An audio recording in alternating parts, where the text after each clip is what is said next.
Originating from Houston, Texas, the fastest growing city in the world, MJWJ, Global Radio Network.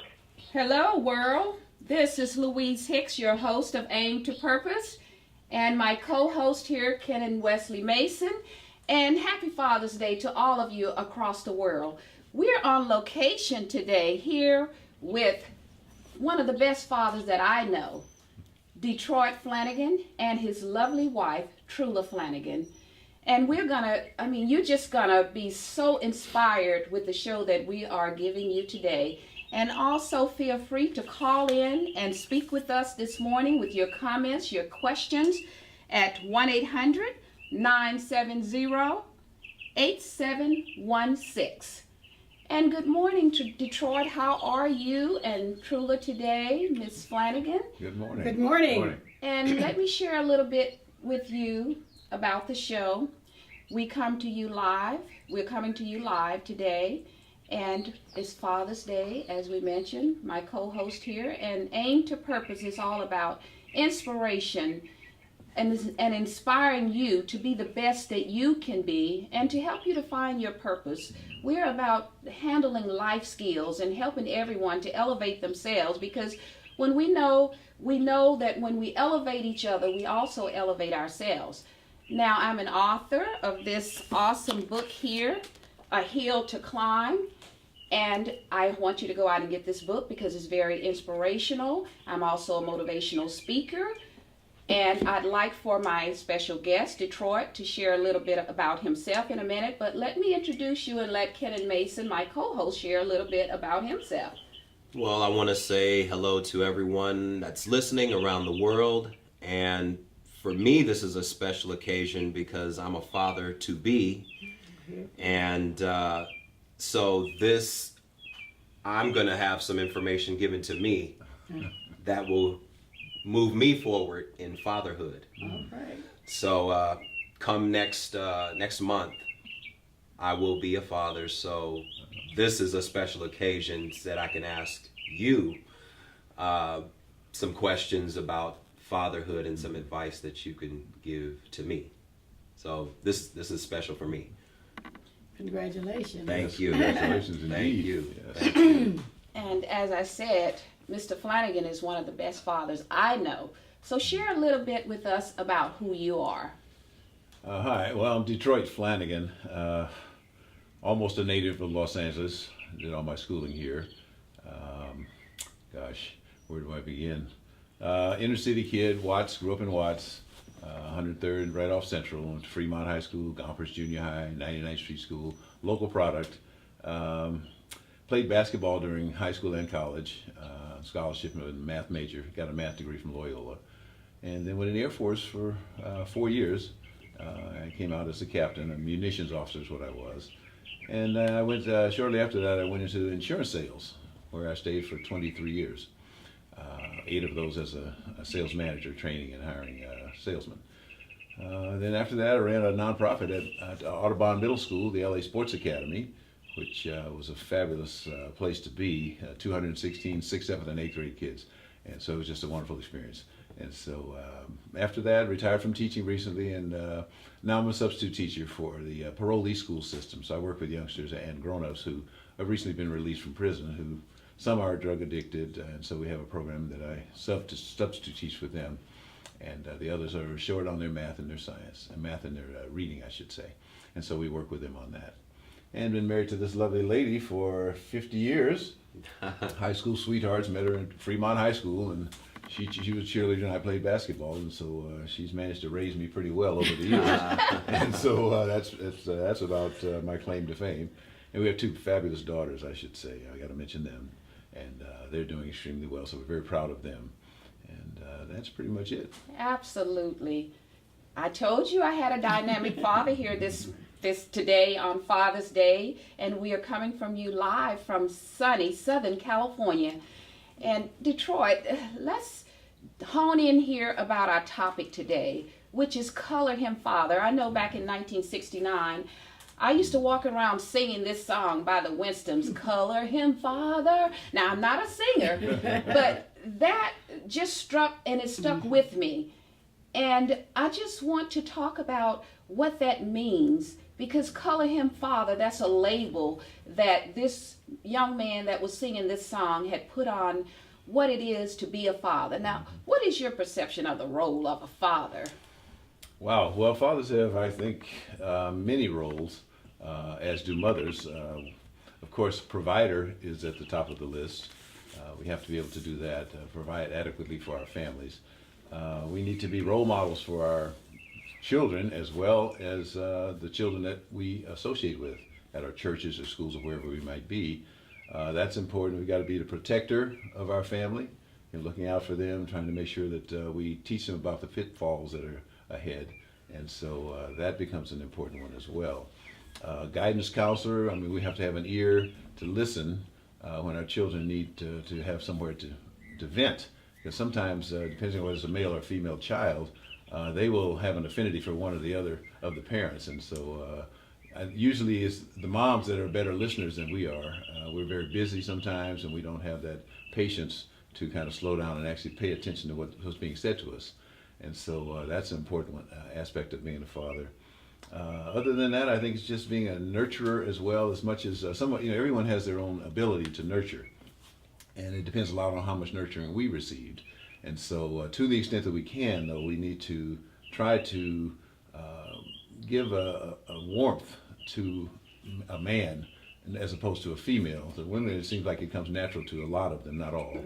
But for the men, sometimes we have to work at it a little better. Well, being married to this young lady for so long, I didn't used to be a hugger, but I'm a hugger now. I'm it's almost like I hug everybody, and I'll hug a tree if it stands tall.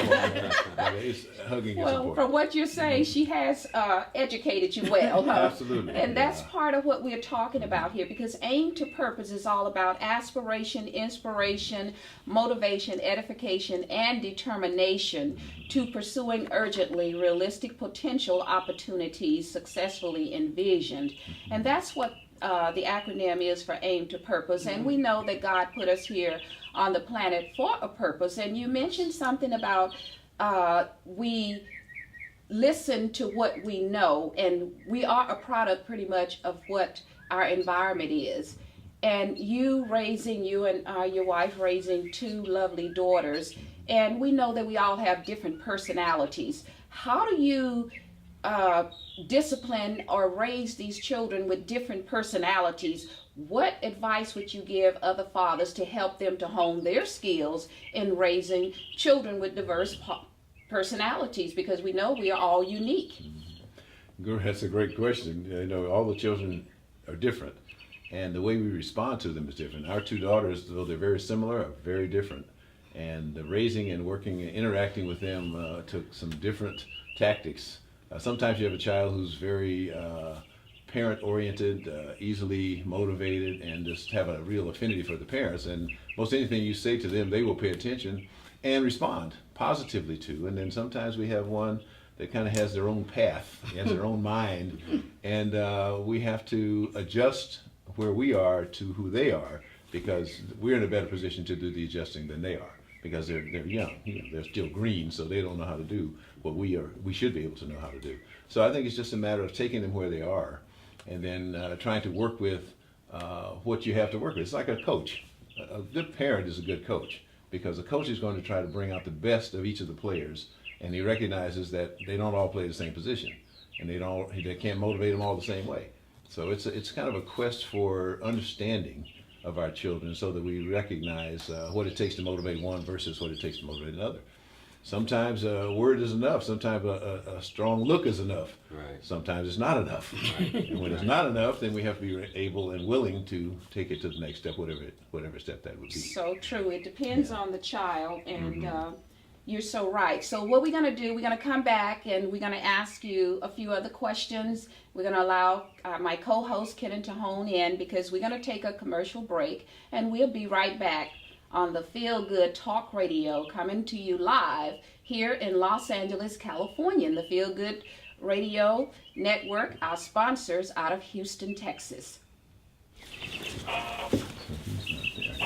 Originating from Houston, Texas, the fastest growing city in the world, MJWJ, Global Radio Network. Okay, we left off with just discussing about how you can help each one of your children to hone their various skills based on their various personalities, which is awesome because we know that each one of us has a different personality. Now, let me have Ken to chime in and ask some questions because he just said he's about to become a father, and I know you have so much information to give us to help us to understand what it is to be a father. Well, right now, being that I'm going to be a father a lot later in life, I've been able to observe and look at how different parents interact with their children. So, how do you build a trust factor with your children to bring them up and to be productive people like the parents that are raising them? How do you go about doing that? Okay, well, I think trust is an interesting word, and I think it applies throughout our lives in whatever situation we find ourselves in. So I think the trust itself is pretty much always built in the same way. We trust people who we know will do what they say they're going to do. Yeah. When they say they're going to be somewhere, they're there. Right. We don't get a lot of excuses, and so the trust thing is, I think it's just being trustworthy, being worthy of trust, Right. which means then accepting responsibility for who we are as a parent, and also and that role as a guide for a child and a role model for them. The things that we do for them and the way in which we do it determines whether or not they trust us. I remember when my kids were young, and the trust issue I thought was really important. I used to have, when my oldest daughter she was still in diapers, I used to sit her on top of the refrigerator and let her go and say, okay, come to dad. Right. I'm not going to drop you, and so she just kind of leaned off and come to me. Right. And I have no idea whether it was any real effect to that. Yeah. But I knew early on how important it was for your children to trust you. Yes. Because if they don't, I mean, if they can't trust the parent, who can Who they else trust? can they trust? That's right. That's So right. that's a Absolutely. big one. And I think doing what you say you're going to do, being where you say you're going to be, not making promises that you can't keep. Right. My wife's mom, my sweet mother-in-law, Verdell Flowers, used to say, whenever one of her children asked her for something that she wasn't sure she could get, she wouldn't say, okay, I'm going to do it. She wouldn't say, no, I'm not. She said, we'll see. Right. And that way, We'll that left see. the door open. So if Yeah. the way to do it, you do it. But if you promise it, you got to deliver. And I think that's a good practice too, because if you're promising something and you don't deliver, it causes your children to lose that trust. And fathers are the greatest protector that their children have. And both parents are the greatest role models. And I know a lot of times we model after these entertainers and so forth, in which many of them are not the best role models. Some of them are, but many of them are not. So who's the best role model that you can really follow? And I've always taught my children that my being a single parent and raising my children pretty much on my own, I taught them, you role model me because I'm the best example that you have of a person that has integrity, character, values, because that's how I was raised. So with that being said, we know that there are a lot of single parents out here today, like myself, who raise their children alone. What advice do you give these single parents who are actively taking care of their children in a dual situation as being father and mother? Wow. First of all, I'd say congratulations to the ones who can do that job and do it well.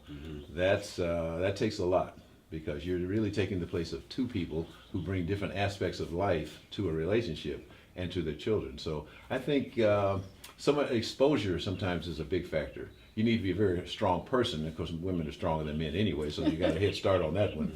Not to mention just stronger, but they're also smarter.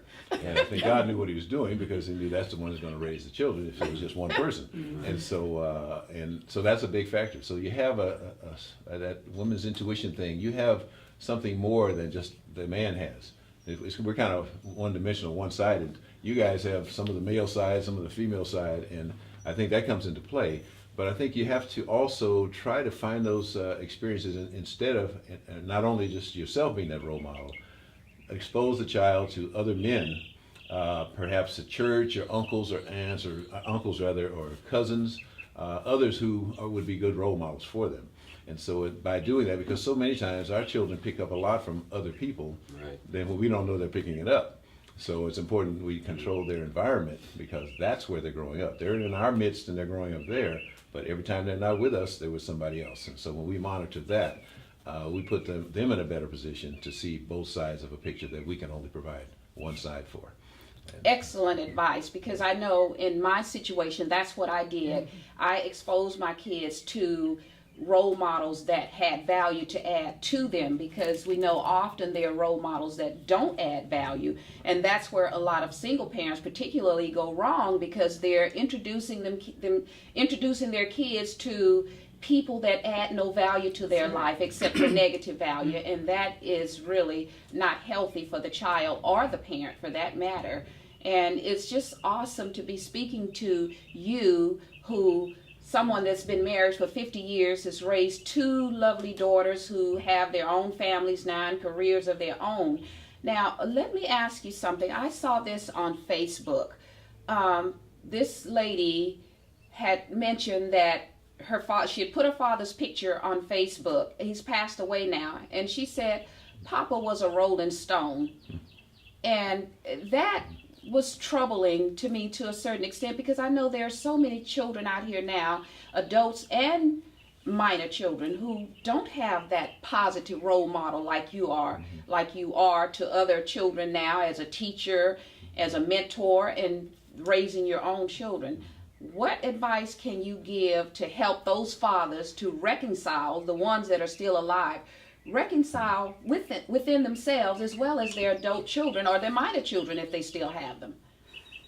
Wow. Well, let me just begin by saying that there's some fathers out there who have been missing and they need to remain missing. Okay, because they have nothing to bring to the table. Hear, hear. That's just the truth. And so, but if we're talking about the others who could possibly have something to bring to the table, who perhaps have the guilt feeling for not having been involved in their children's life, and which I can certainly understand. In that instance, I think in many cases, it's probably better off for a child if they have a father out there, because there's got to be a quest within them to know where they came from, and that missing piece. And so if the father has something to bring to the table, I think it's probably a good idea if he tries to step up. Yeah. And even late, better step up late than never. Right. And that Rolling Stone thing is something you just don't want to be, Absolutely. in that category. Absolutely. Yeah. And on that positive note, we're going to take a break. We will be right back. As I said, we're coming to you from sunny Southern California. We'll be right back.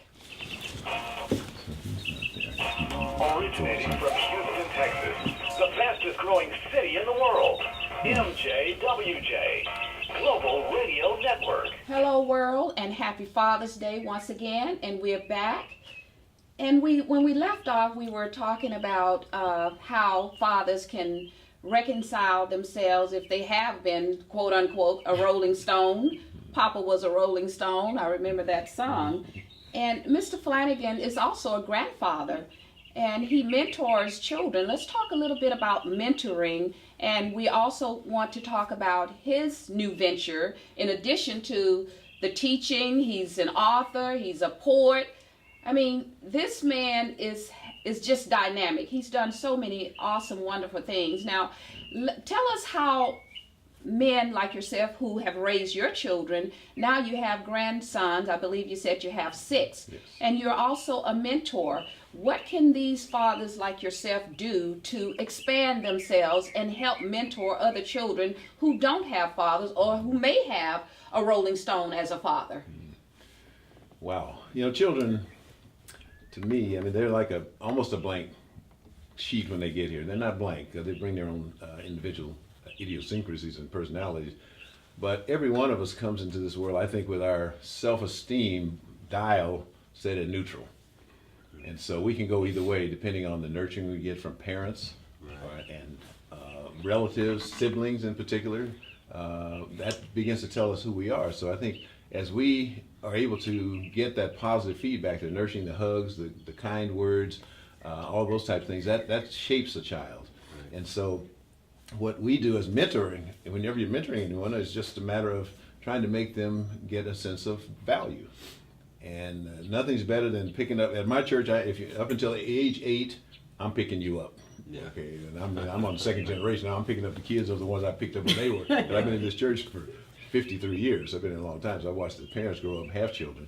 The young ones grow up and have children. And so it's just a kind word asking about what they're doing. You know, if they say they're getting ready to graduate, well, tell me, you send me an invitation. If I can't make it, I'm going to send you a few bucks or something. Just a sense of worth, sense of value. And I think we can do that very easily, especially with a child. We can do it with anyone.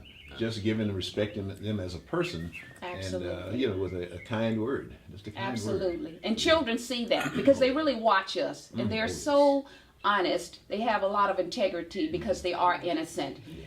And you have embarked upon a new venture. Tell us just a little bit briefly about that new venture, your website. Give us your website name and so forth. Wow. Well, there's actually 2 websites. One that's been up for about 18 years with my poetry on it, and that's called poetrybookmarks.net. Poetrybookmarks.net, where I share some of my poetry on bookmarks. I basically put my poems on bookmarks and sell them to stores around the country. And so we've been doing that for a long time. The new adventure is called succeedhow.com. And we have 3 aspects that we're dealing with. We're dealing with marriage.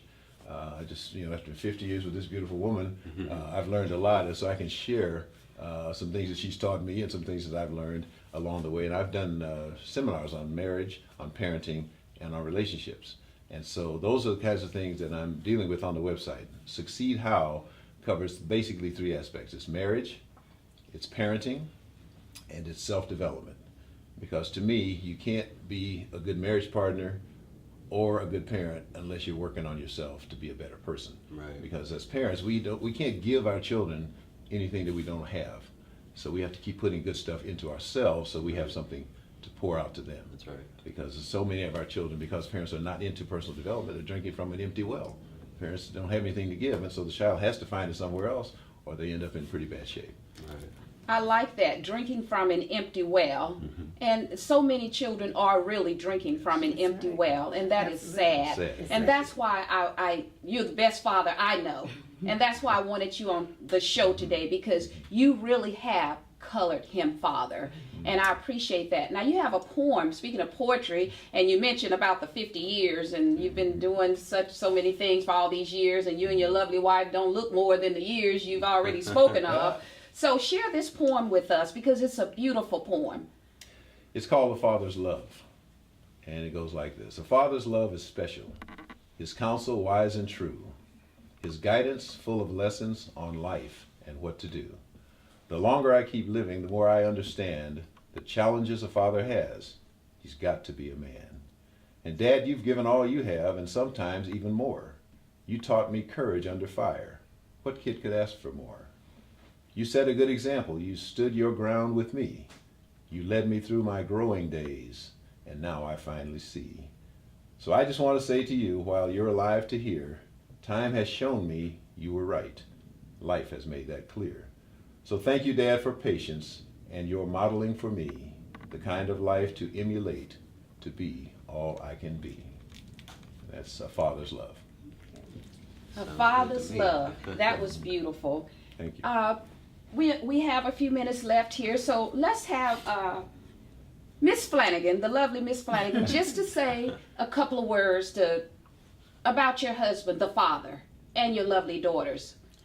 Okay, first of all, I met this man in high school, and he proposed at 16, and of course I thought it was a joke, but I didn't realize that he was a man at 16. And he was a Christian. He had been a deacon in the Foursquare Church since he was 12.